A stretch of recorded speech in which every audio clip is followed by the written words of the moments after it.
The Drum Candy podcast is brought to you by Drum Factory Direct.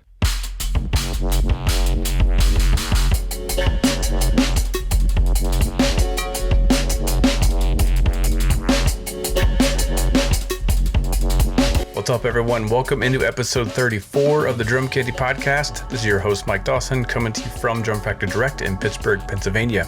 I appreciate your patience with this week's episode. Had to be delayed a few days to coordinate with the release of a signature snare drum for this week's guest, the great Ash Soan. If you're not familiar with Ash's work, you've certainly heard his playing on many hit records. Most recently, he played drums on the new Matrix movie soundtrack, and there's just a ton of credits. So just go to his site if you want to get a list of hit records that Ash has appeared on, if you're not familiar. Also, if you're not following him on Instagram, he's always posting cool stuff that he's developing in his own practice, which is what we talk about a little bit in this episode. And then we obviously we want to talk about his new snare drum. So let's get to it. The great Ash Soan. What are you currently practicing? You seem to me to be someone who's always searching for new stuff. So what are you currently working on? I have been working on, if there's anybody out there watching that have sort of follow me on social media, there's one particular thing that I'm obsessed with at the moment, and that is the feeling of groups of five. So I'm still messing around with that continually, which the sort of the broader kind of view of that is that those hip hop grooves that feel the sort of wonky hip hop grooves, I've always sort of been obsessed with how they feel and how the drummers, the concept of playing that. Is it just a feeling? Is it mathematical? Has it been broken down? You know, is Chris Dave going, okay, I'm going to drop into the fives now, or is he just dropping into a feel?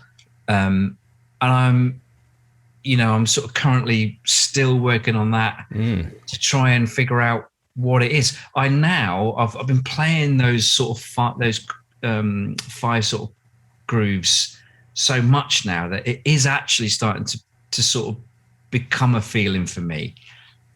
You know, like sixes are, you know, obviously all of us would just go, there you go. You don't think about that, the number, you think of the feel, you know, the feeling happens, doesn't it? So it's starting to get to that place with me now. And I really like the sort of oddness of it. Love it, in fact, because it's so obvious. It's not 4 and it's not 6. It's like, it's not quite, a good way of putting it. It's not quite in the comfort zone of 4, and it's not obviously quite in the comfort zone of 6. It's in a sort of slightly uncomfortable place, but I really enjoy it.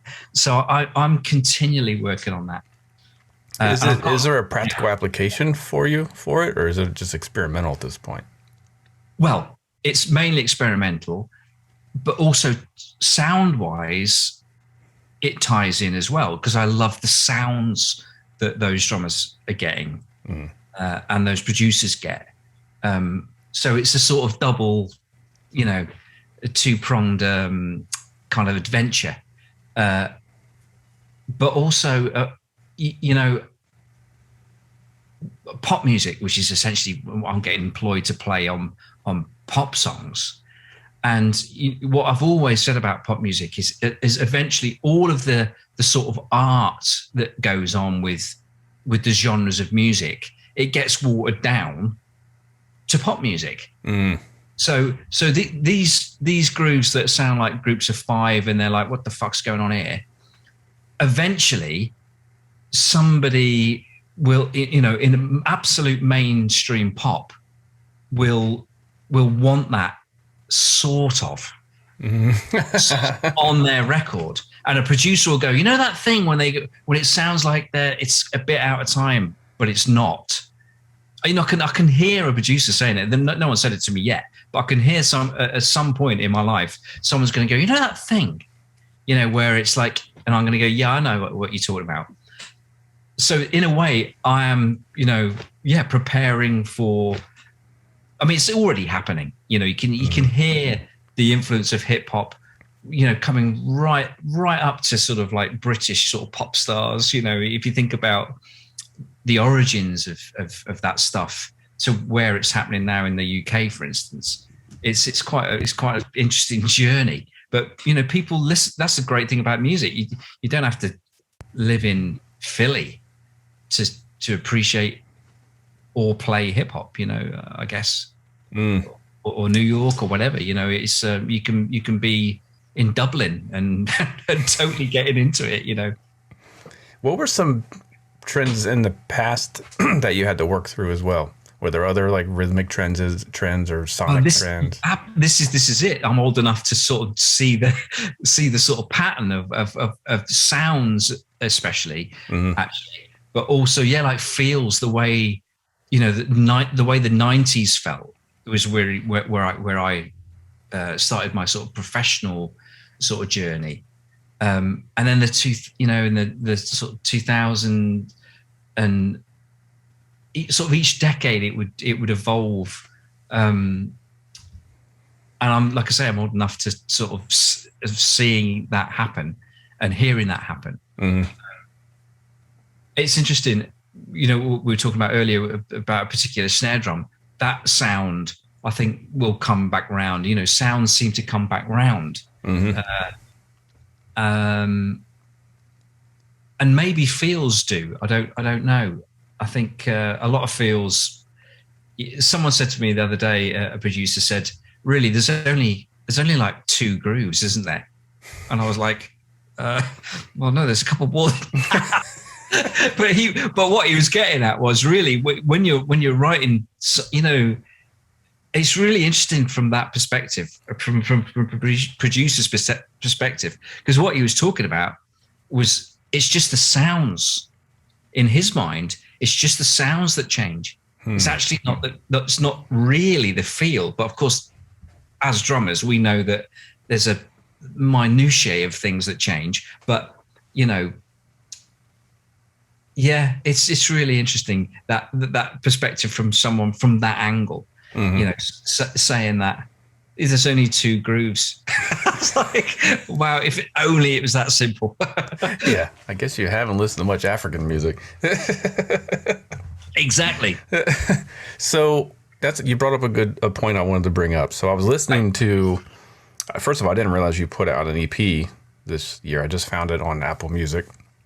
But I was listening to the previous thing you did in 2011, or it was more like a loop project or something. Oh, the grooves thing. Yeah. So I was listening to that, and that is all big, fat, clean, punchy, focused sounds. Yeah. And then the new EP, which is titled 66991. Yeah, which is my old Speedo. That's when it died?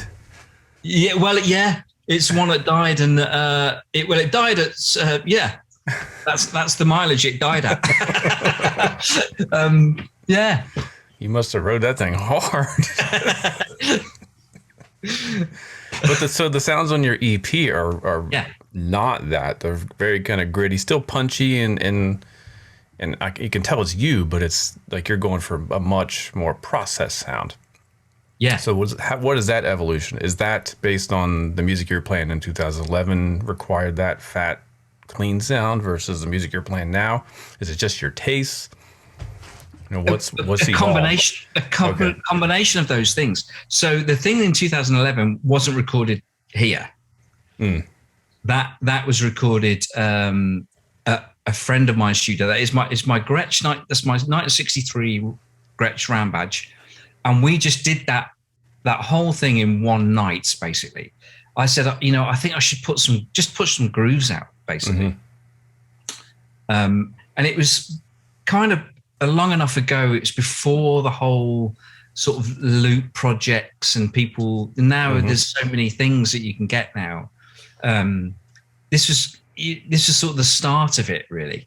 And actually, if I'd focused for longer than 3 minutes on it, and I thought about it, we could have got in quite early and started the whole, you know, loop journey and probably done quite well out of it, actually. But it was just a thing that I had in my mind. I wanted to just sort of get some grooves down. We were doing a session, actually, and it was the end of a session. We'd finished, and it was about sort of 9:30 at night. And I said, I've got 12 grooves. He's like, let's do them. Come on. And it was, the kit was set up. So it was the kit that I was working on an album. I can't remember which album it was, but probably back then, you know, James Morrison or something. And it was just at the end of a session, and we captured that kit with just a few different grooves, and I put some perk on it later. Yeah, that's all that was really. And this, the EP that I put out recently is from here, and it's for me. I'm doing another one. I'm working on another one now. I'd like to sort of have a bunch of them that sort of show the sort of evolution of my sound in this room, really, where I'm at. You know, I remember talking, you know, to our mate Mark Juliana, and he sort of touched on that about putting music out. It's much more than just putting music out. It's like a little snapshot of where you are playing wise, where you are sound wise. You all, everything is just like bam. Your influences at that time, you know, the kit sound you're getting, the chop that you're working on, you know, it's mega really. And I kind of like that idea. And that EP's definitely was where I was at then. And the 5 thing that we were talking about earlier, it sort of ties in with that. There's that similar sort of sticking was what I started messing about with on there, you know. And what is the sticking on that bunch of? Is it a bunch of 5s where you do that like quintuplet thing? Is the snare hitting on 4? What's happening? Can you break it down?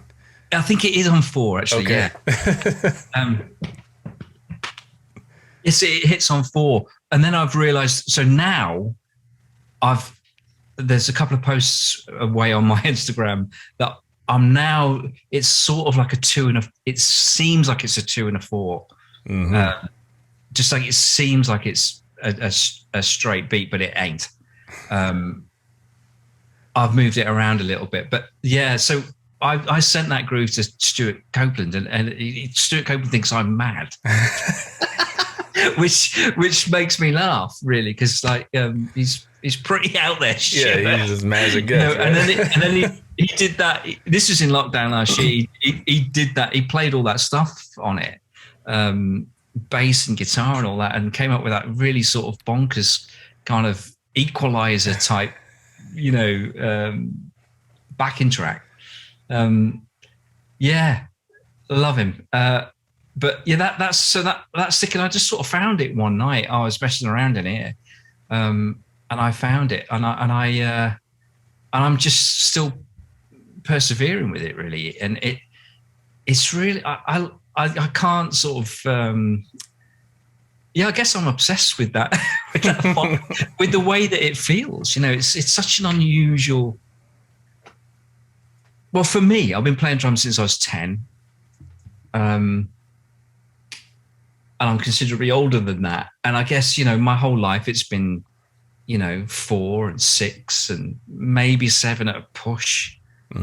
So 5 is a really unusual feeling for me. And I think it is for quite a lot of drummers, actually. And I think what I'm aiming for is to make that 5 feel as good or as natural, rather, as a 4 or a 6 grouping, you know. Just drop into it, you know. That would be great. I'd like to. And I definitely feel like I'm getting there now. Yeah. So I want to back up. What was the snare on the 2011 Beat project? Do you remember? So that would have been super fat sounding. Yeah. So that was the beginning of the journey for Fat Max. That sound. And the producer at the time, we were talking about Al Green at the time. And actually this sort of throws something up in the air, which is quite interesting, I think.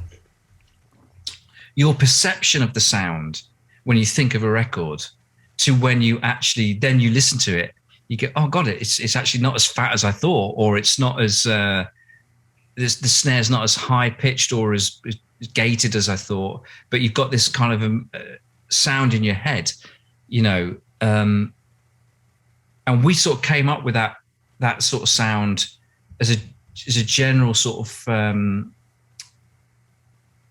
that sort of Al Greeny production sound, and it's much more sort of a caricature of that sound on that record. But that snare is a Yamaha Maple Absolute 13x7. That's what it is. No kidding, a 13. Yeah. Detuned, absolutely fully detuned. Yeah. Interesting. And so I wanted to ask you about the wires. We're getting nerdy here. Okay. Sounds like you keep your snare wires like pretty tight all the time. Is that correct or not? Well, yeah, I guess they are. Yeah. Like, because there's one point on that where you're playing some ghost notes and it's almost like the snares are choked, but when you hit the backbeat, it's like fully compressed. Yeah. That's the secret to that. You got to kind of crank the wires considerably higher than you would think. I've never analyzed it like that. I'll be honest with you. I'm going to confess now that I've not got super nerdy that way. I guess what I would have done is tweaked around with it until it felt good. You know what I mean? I think having the snares tighter when you play a grace note, it's going to be much more, even at like a drum that's detuned, it's still going to be quite sensitive if they're tighter, obviously. And then when you whack it, it's almost gates, doesn't it? Because the snares, they do that thing. Right. And I guess that's the sound. It would have sounded nice in the room. And you know, and amazingly, it seems to have sort of worked when we press record. So what is the Fat Max drum? Let's dig into that beast. What is it? Yeah, so let's grab this one here. So that is a 14 by 4. Here we go. Look. Oh, that's gorgeous. Yeah. Max Roach Sig. The hoops are die cast, I think. Solid. I mean, like it feels like sort of a quality lump of gear. And I detune it completely. The bottom's quite detuned. Thick head on top. And at the moment, I've got a P77 I've put on top, which is pretty thick, actually. An O-ring, and then maybe a gel or two. And then the wires, funnily enough, are tightened up. Because when you get to that sort of pitch, if they're too sloppy, then it kind of, you can change the pitch of the drum at that stage with the wires. I find. Is there any like miking secret, or you just put a 57 on and it's ready to go? Well, it's got 56 beta 56 underneath. Okay. And on top, it's got a 1970s 421. Okay. Yeah, but I've tried a couple of different things on top. I tried just a 57, and it actually did sound all right. But I kind of like that 70s. I like the idea of the sort of 70s 421, and it just goes. Actually, now I've got it going straight into an API, and then it's luxuriously got its own distressor, which gives it that whole length, you know. So it's got a lot of treatment before it even comes into Pro Tools. In a way, it's got a nice preamp, it's got a vintage mic on it, and it's got a £1,500 compressor of its own, really. So does the plug-in version not give you the effect you're looking for? I've certainly AB'd the plugin and the actual thing, and it's similar, but there's something else going on with the actual hardware. It's sort of longer, or if that's, I guess, simply put, it seems like there's a longer decay on everything from the real thing. All right. So along the same lines, the kick drum sound on the EP seems to be a bit more mid-rangey than in previous stuff. Is that mic choice? Is that tuning? Is it head selection? There's no head on the front. Okay. For starters. Although I've just changed that the other day. I put a bass drum head back on the front. And it's absolutely, and I didn't, so I recorded it. It's probably been about a year and a half that I've had no front bass drum head on. And then the other day I put a bass drum head back on just to see, and I didn't mess with any of the levels in any of my sessions. And the mics are pretty much in the same position. And it's really interesting what happens, Totally different. Well, I think it's air. Obviously there's no air hitting the two microphones that are outside in front of the head now. So there's a lot of top that goes. And that sort of really, that sort of clicky sound sort of disappears. It gets much fluffier with a bass drum head on. And then of course you got the added real actual tone of having another head on the front. Like there's a note. Whereas of course there's hardly anything with when you take the front head off. The reason I took the front head off is I saw a picture of Baccaro's kit with a vintage 421, or at the time a new 421, right? Inside, and a NS10 on a, one of those sort of sub kick made things hanging. And I thought, oh, okay, I've got a sub kick and I've got a 421 about that age. Let's see what it sounds like. And I really initially I was like, wow, that's an interesting sound. So I stuck with it for quite a while, and that the EP features that noise. Okay. What's the rest of the kit on the EP? Do you remember? Is it what you currently have? Yeah, it's this current broadcaster. So, the toms would be like a 10, 12, 16. Okay. 22 by 14. The sort of more that longer bass drum that's sort of that's distorted and longer and open. That's the 20 by 16, I guess it is. Bass drum. My sort of auxiliary kit. Oh, right. Do you have that set up all the time? All the time. So I've basically got two kits in every session, ready to go. Yeah. That's what a lot of people go, God, you got a lot of mics up. It's like, yeah, they're not all on it. Well, they are all on at the same time, but they're not, I might not use them if I send somebody something, but I'm just not going to take them down. Why would I do that? In fact, I'm actually thinking about sticking another set of overheads up. So people are going to be going, why have you got two sets? I want to put my 414s up just to get that sort of brighter. There's another sound that I'm starting to sort of get into, and I'm experimenting with that. Oh, are you getting back into the 90s sound? Is that where we're headed? Precisely, yeah. Well, I basically watched an interview with Hugh Padgham. Okay. Who is the producer of Peter Gabriel and Sting, and I mean his kick sound. It's fascinating. It's the same over like decades. It's not just like, a couple of albums. It sounds the same. It's like that's the sound that he got with different drummers. So if you listen to Soul Cages, the kick is very similar, which is Manu Katché. And then 20 years later, Vinny or whatever, and it's like that's the similar sort of sound, but different drummer, different decade. Same producer, absolutely amazing, and it's really hard getting that noise, getting that sound.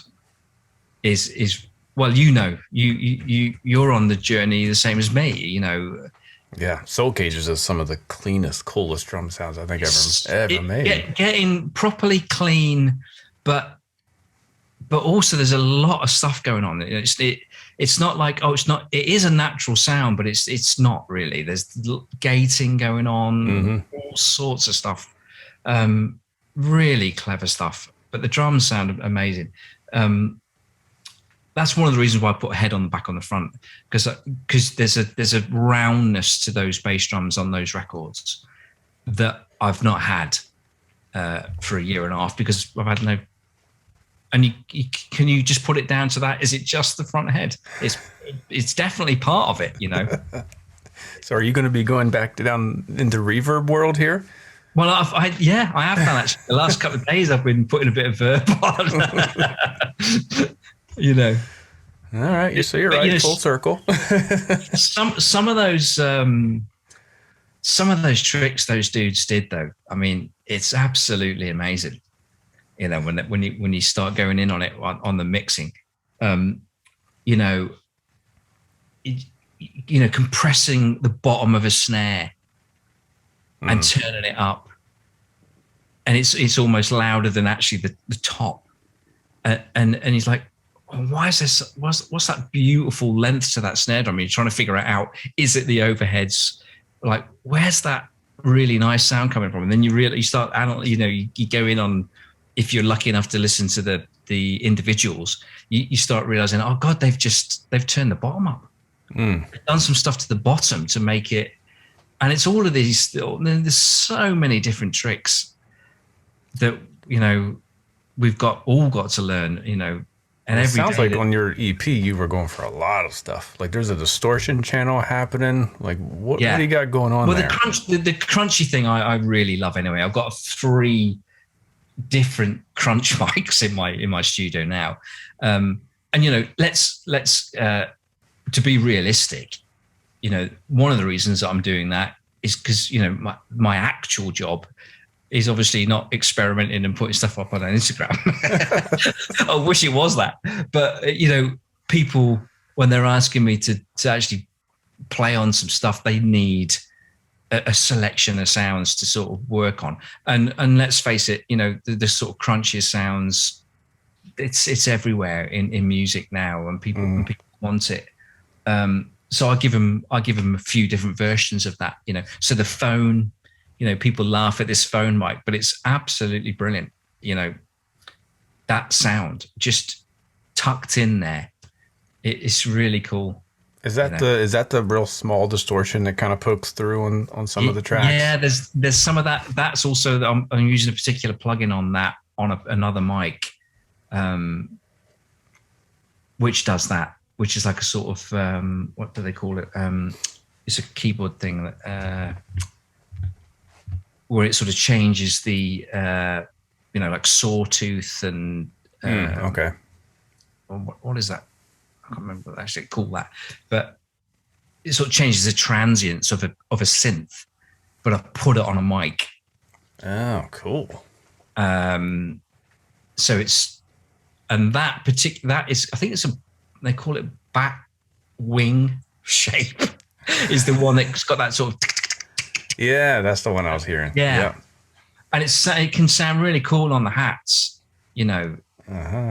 Very sort of percussive, kind of cool little sound. Yeah. I mean, some people hate all this stuff. And you know, I get, now people are much more accepting of it, I think. But when I first started doing it, people are like, why have you got like a brilliant Gretsch drum kit, but it doesn't sound anything like a Gretsch, or it doesn't sound like anything like a drum kit? And I'm just like, well, yeah, I'm sorry about that, but yeah. Do you listen to music? It's just like, you know, it's partly my job, really, to experiment. And but like I've just said to you, I am now spinning around and going, okay, because I don't think I've ever actually sat down and gone, what's the most natural sound I can get in here? Really, that's interesting. It's that's a rabbit hole. That's hard, as you know, isn't it? Yeah. It's no makeup. yeah, no makeup, and yeah, straight away it shows up. You sort of you'll if you've got any skill at all, yeah, it's hard, and that's why, you know, watching that documentary the other day with Hugh Padgham, it's like, I mean, absolute geniuses back then, you know, because they're doing it all without plugins. Yeah, and doing Committing. it without Pro Tools and automate. I mean, I guess there was some kind of automation with the desk, but man, proper talent, you know. How much of your work these days is there versus going to another space? It's mainly here, but I do get to London often, you know, not as often as I'd like, but I do get down there. There's a couple of producers that still like to have me in the room, and there's one particular guy I've been working with recently with Sam Smith, a guy called Jimmy Napes, and he's got a new studio, so he obviously wants to use it as much as he can, but he understands that sort of, you know, getting musicians together and routine in the song. He understands the sort of benefit of that, particularly with an artist like Sam Smith, you know. So it's great working for him. I love going in there. He's got a Ludwig set up. So I take a Fat Max down, and a couple of my cymbals, and yeah, it's killer to do that, you know. But mainly it's here, if I'm honest. So what is the process for you to get a remote track done? Do you get a full fleshed out demo? Is there a lot of pre-production? I mean, like, are you free to do whatever you want? You know, how do you go from here's what I want you to do to here's the final delivered drum track? Yeah, well, it varies. I mean, some people know exactly what they want. And I think, again, mentioning pop music really, which is what I predominantly do, people kind of know what they want, you know. So I've got to get the sound, and they will send. I ask for 2 files. So I ask for the track without the drums, and then I ask for the demo drums, whatever state they're in, as a separate file. And then I take my time to get as close as I can to their demo, and then that's the first thing I will send is my version of their demo, and then we take it from there. They might go, "That's really cool, but we wanted it to sound more like real drums, or we need it to sound a little bit like this," or wherever you go, you know. But so far, the working scenarios have been all right, really. It's never been awkward. Actually, when it's been awkward is when the technology's not quite there. So a couple of people have wanted to Zoom and hear me do a take. And it's like, it is possible that, but with the plugins and with the, you know, universal audio, there's latency. There just is. So straight away you've got to turn everything off. So, well, now we haven't got the sound that we're working on. You're listening to you may as well just be in the room listening to me without headphones on, which is pretty horrible. You know, yeah. So that's kind of that gets a bit messy sometimes, but in general, it works, you know. And I think, you know, the compromise of that sort of like immediate feedback from someone when you've done a take, people are accepting of that because of the upside, which is they can get on with other stuff while you're working. And, you know, there's a lot of people that amazingly sort of trust me to get on with it. And then I'll send them back, and then we can have a little bit of a chat and start, you know, and I can revisit it. It definitely is slower. There's no question. There's some downsides to remote. But the upsides are that, you know, the biggest upside is it is cheaper. There's no question about that. So in London, to get a studio to track drums, a good studio now is at £1,000 plus for the room before they've even got me in. You know, and I'm not charging people £1,000 for my studio. So straight away, there's a win for them, really. Maybe I should address that a little, but at the moment for me, the upside of it is I just walk across my field with a cup of tea. Yeah, right. I'm not, because it's a 3.5 hour journey for me to go to London, and often I'll be in the car for 7 hours and in the studio for maybe 2. Mm-hmm. It's like, yeah, could have did that at home, right? Yeah. And then there's that whole luxury of being able to, let's have a listen to the track. Let's have a listen to the track again. Let's have a cup of tea and listen to the track again before we've even played a note. It's fantastic. Rather than like, how long have we got?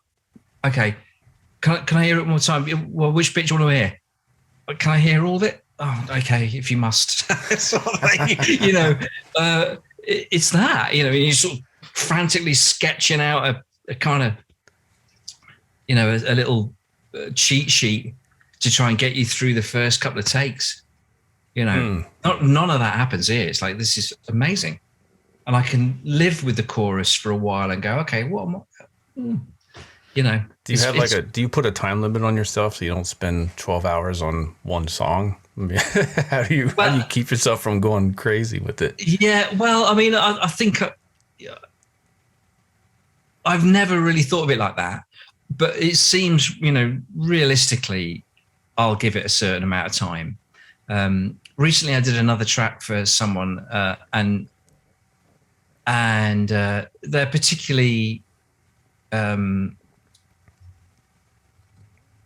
into what they're doing, but luckily I've been working for them for about 3 years in this particular project, and so now I understand how deep they go, and so it's fine. And that was a 2 or 3 day process to get one drum track done. Wow. Yeah. but it's worth it though. In the end.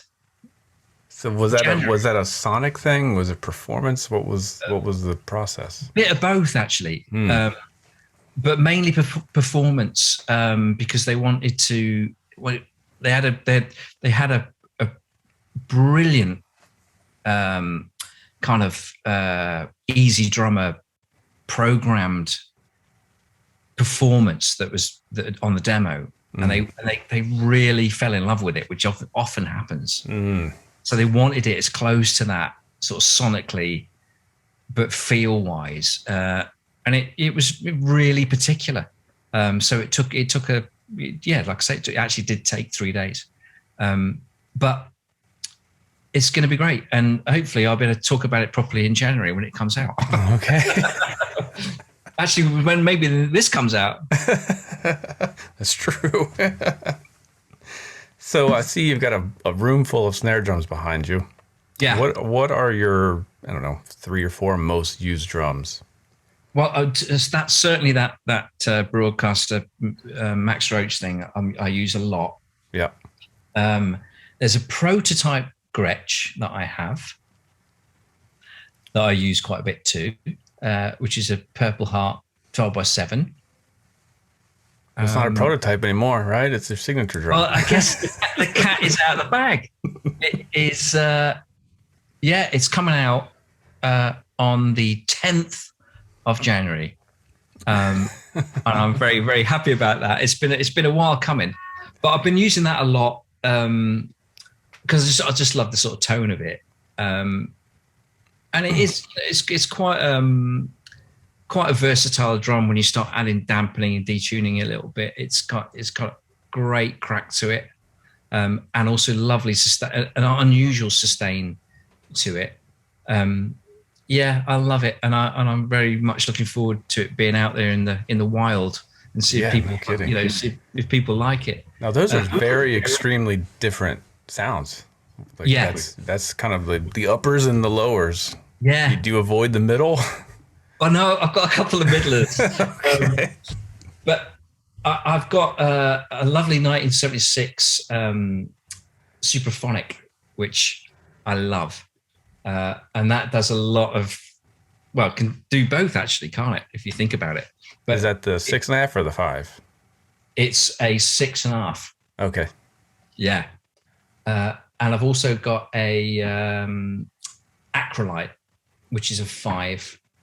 That's 1969. I use that quite a lot. There's a Yamaha Maple Absolute, which I used on Set Fire to the Rain, which is, I guess, it's sort of quite a cheap, simple snare drum. You're just a maple, 5.5-inch maple drum.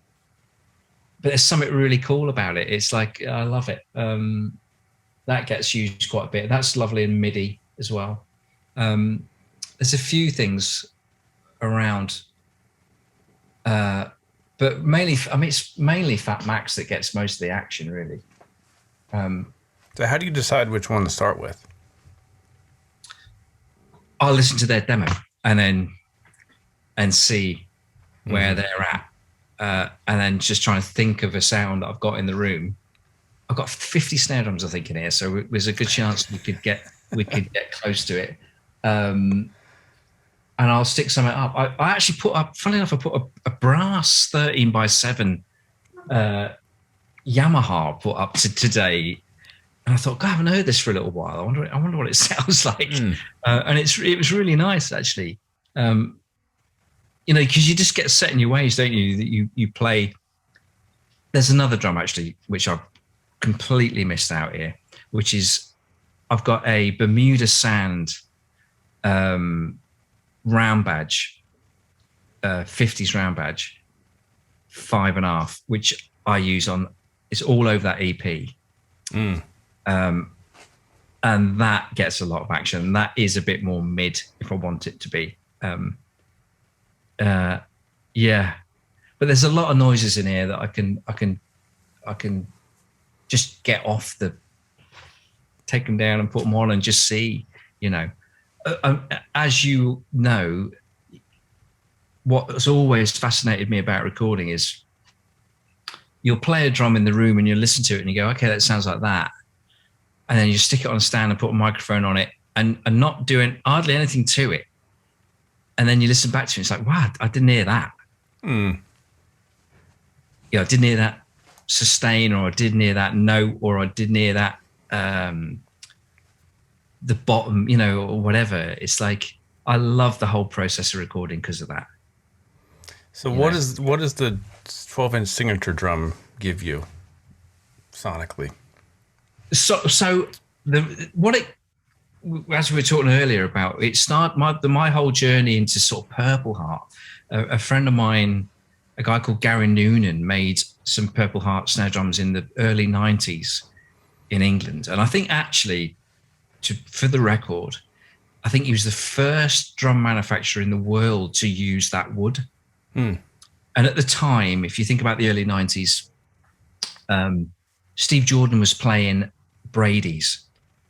And this guy basically was like, oh, I'm going to try and make a sort of, not a cut price, but like a more accessible Brady type sound. And there's stave drums. It was a stave drum Purple Heart. And I bought one. So did Dave Mattox at the time. And I really loved the sound. And I was really into, as I am still, Charlie Drayton and that Steve Jordan sort of Main Offender, you know, which is a Keith Richards record, 1992, I think it was. That really lovely sound, that sustained sound, high crack to the drum, but then there's a ring to it which sort of suggested reggae and the Caribbean sort of influences, as well as funk and all those things. And I really like that sound, and it's always been part of my sort of journey. And so I bought one of those drums back then, and it's always that sound has stayed with me. And then Gretsch made me a prototype about 6 years ago. And it was similar, not exactly the same, because the stave drum, my drum is ply, 9 plies, I think. And it's very different, ply is just a little bit different sounding wise to the stave thing. But that open sound is something that's always been around my playing. And that's where it really shines, because that Purple Heart wood,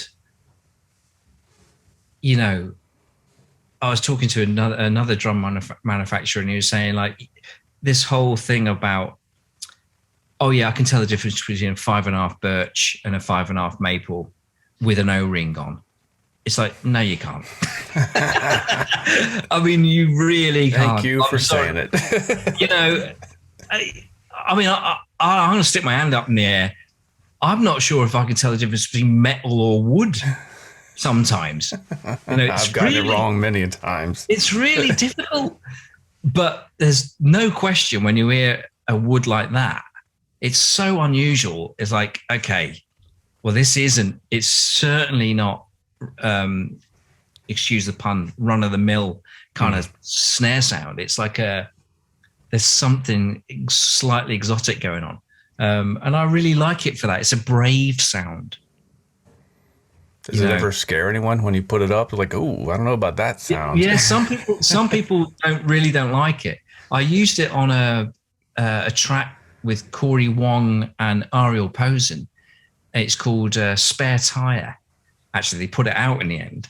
And it is in its full sort of glory, ringing like a flip church bell. But it sounds mega on the track, I think, and so very different, to the normal sort of snare sounds.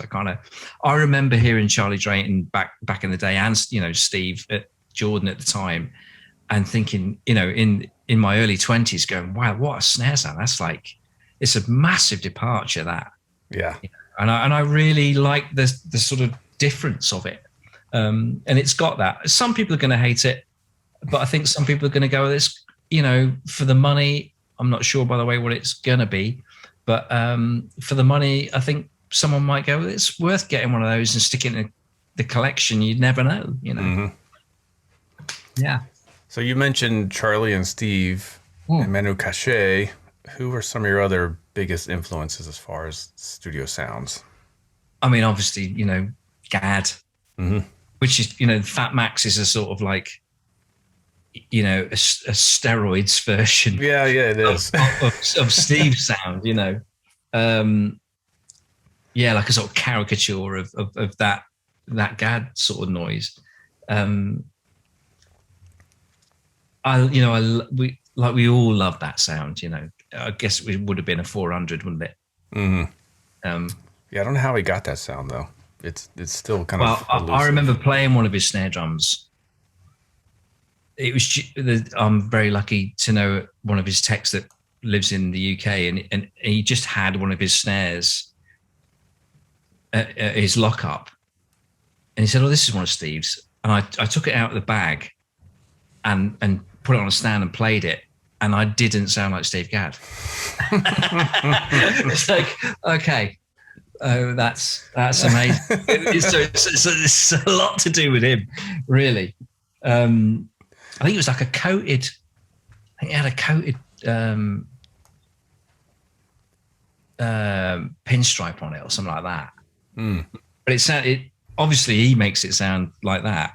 That's the sort of dark art of drumming, I think, or sound and in music in general. Is that what's your Gadd record of choice? If you said, what is the Steve Gadd snare sound, which record would you pick out? I mean, without a shadow of a doubt, Chucky's in Love, for instance. Okay.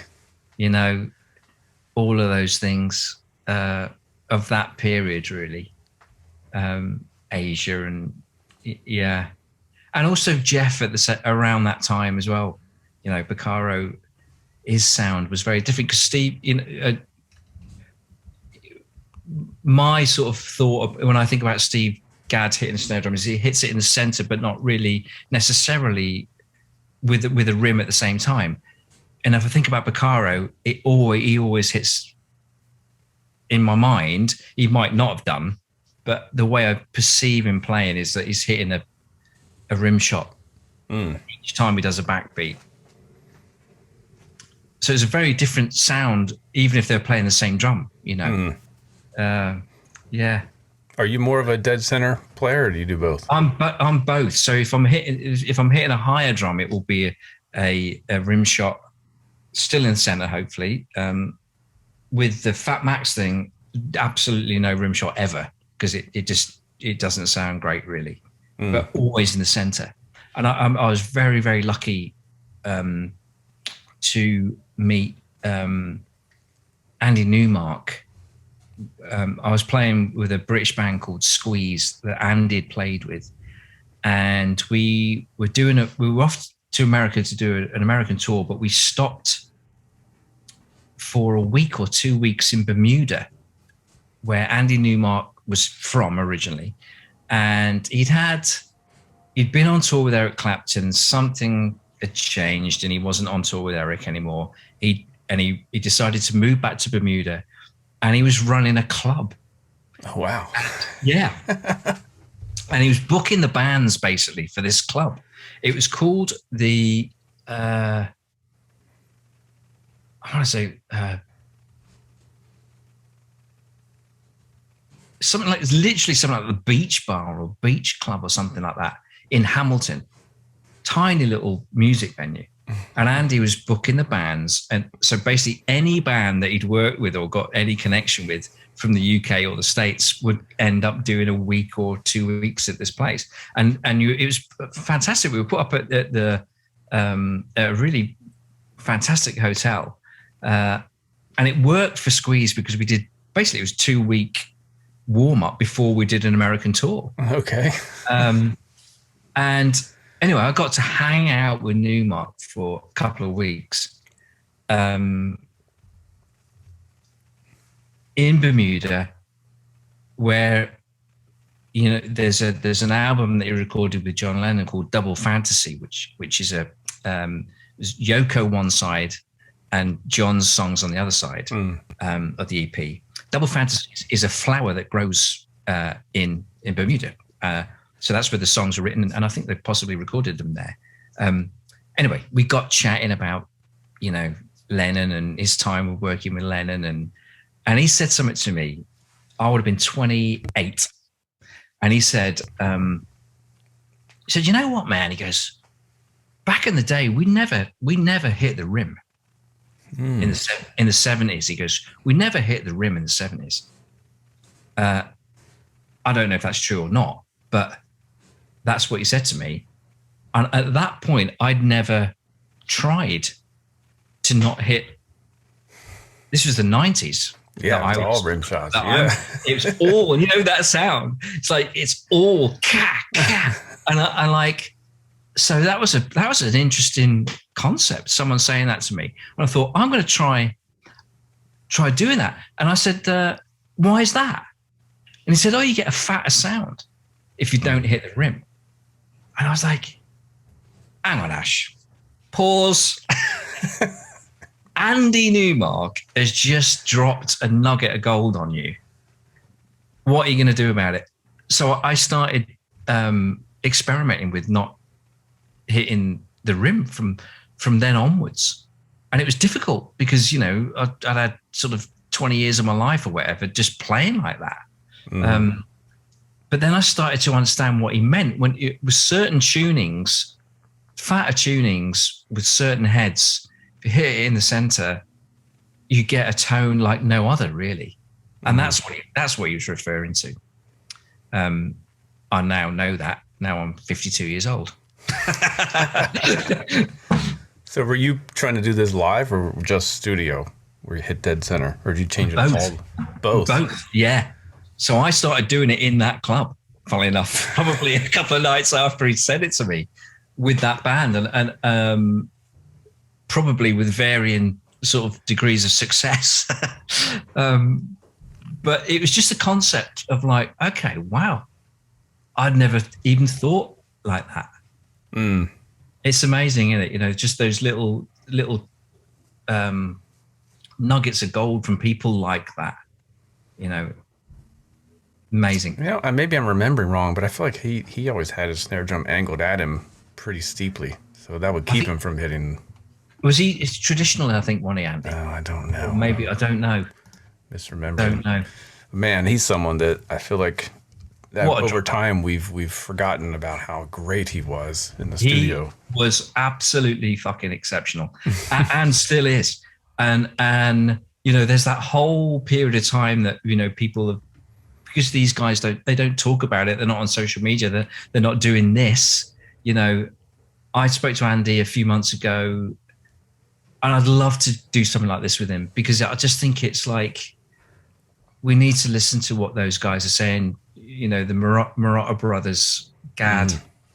So as I understand it, Andy and the Jerry Marotta and Gadd, they all lived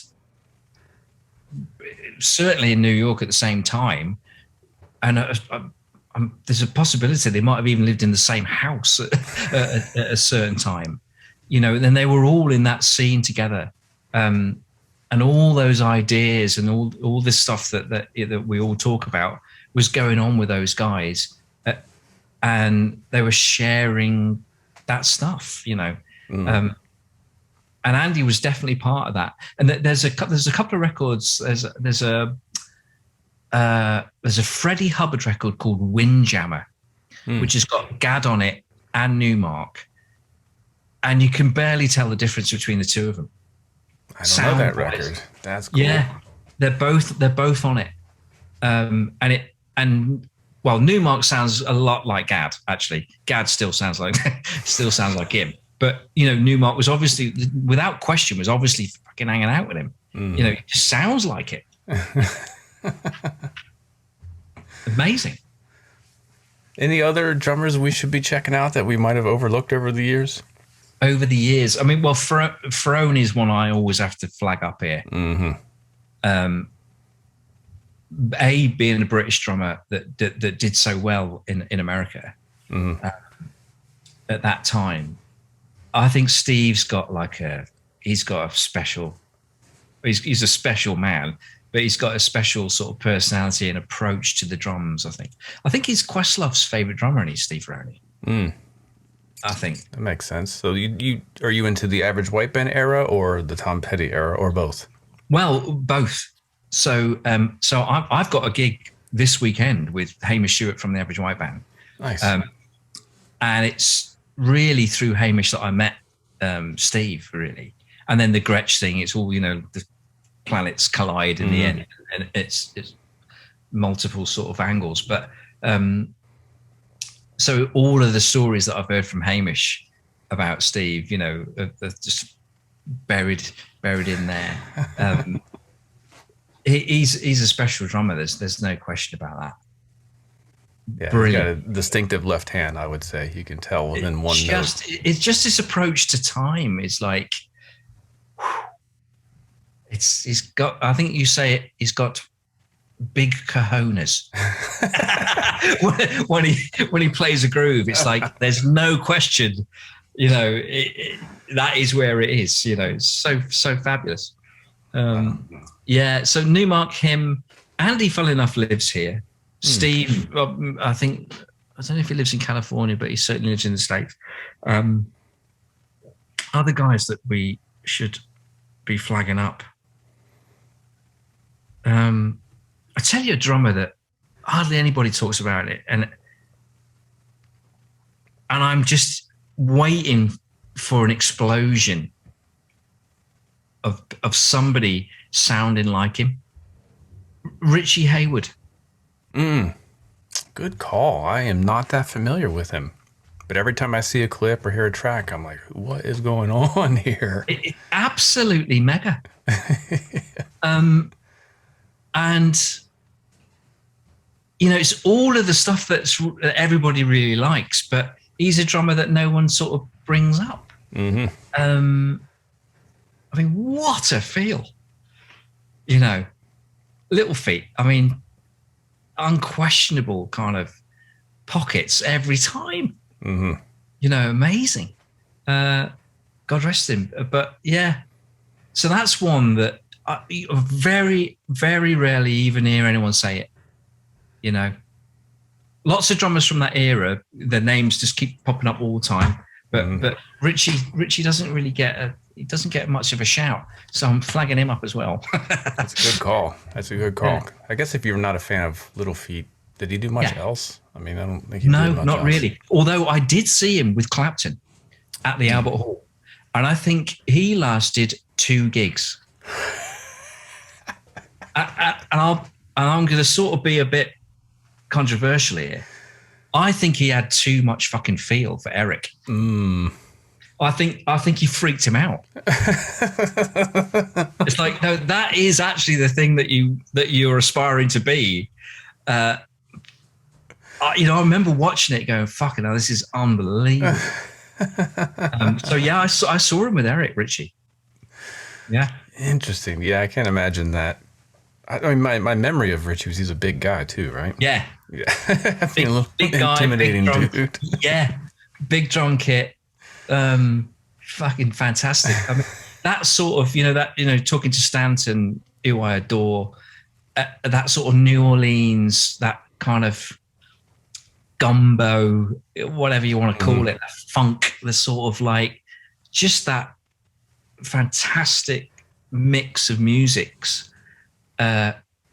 Little Feat definitely delivered that, didn't they? You know, it's like country, it's funk, it's rock and roll, it's jazz actually harmonically sometimes. Brilliant band, and then rhythmically everything that was going on. You know, so cool. Definitely one I think for younger drummers to check out. I mean, it's so extremely groovy in a way. It's like you got to check it out. It's like Zigaboo, really. You know. Yeah, hard to define. It's like the intangible part of groove, right? Yeah. Yeah. And some of the pockets, like I think about Long Distance Love is a song, right? And it's so ludicrously back. But it's what a fucking feel. It's so hard. It's just eighth notes and back, but in such a way, and the sound, of course, as well, of that record. Yeah.